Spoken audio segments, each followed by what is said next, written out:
The Australian cattle dog galloped in slow motion down a beautiful white sand beach.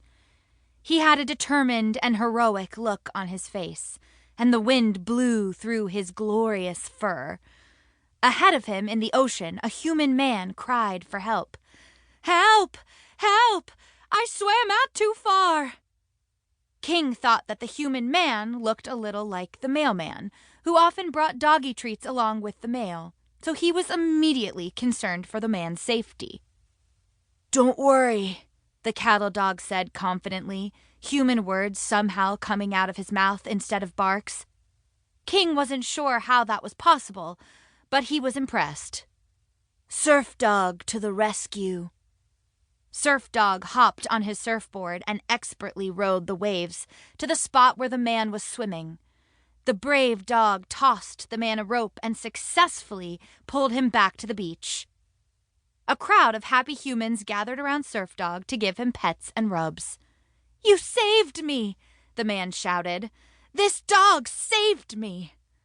"Oh man," thought King, "Surf Dog is definitely getting treats."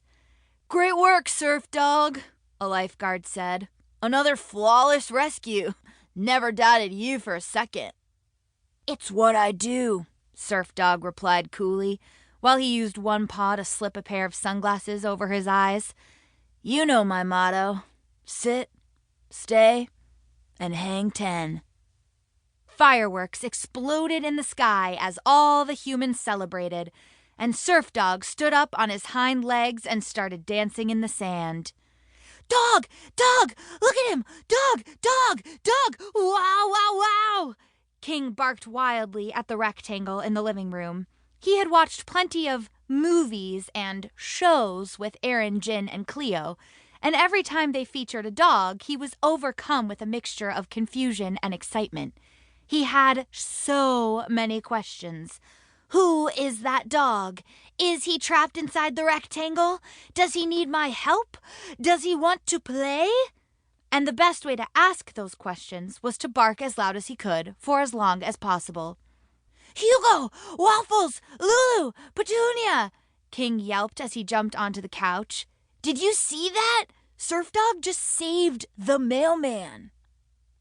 Waffles and Petunia stopped wrestling under the coffee table to look at the rectangle. "Whoa!" Waffles shouted. "Who is Surf Dog? Is he trapped?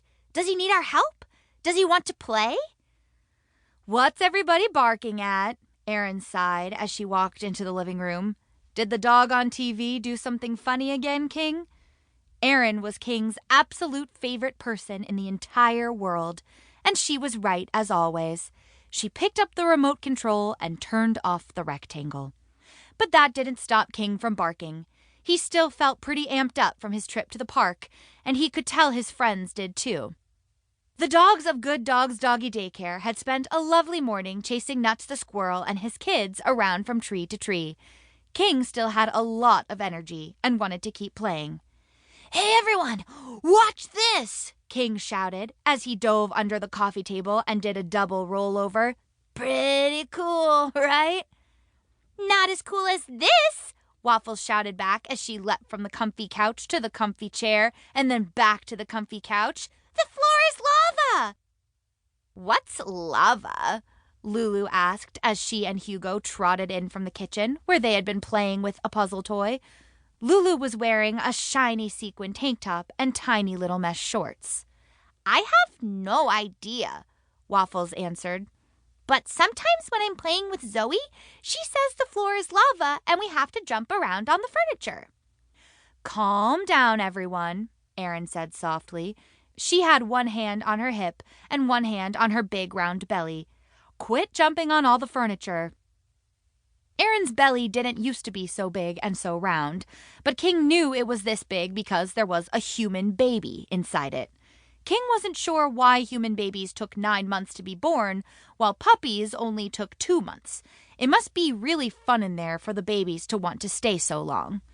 King's big sister, Cleo, a very smart and mature German Shepherd mix, kept saying that the baby would come any day now, and King was nervously excited. Some nights he stayed awake and stared at Erin's stomach, waiting to see if a baby might pop out. But right now he was too busy zooming all around the living room to worry about that.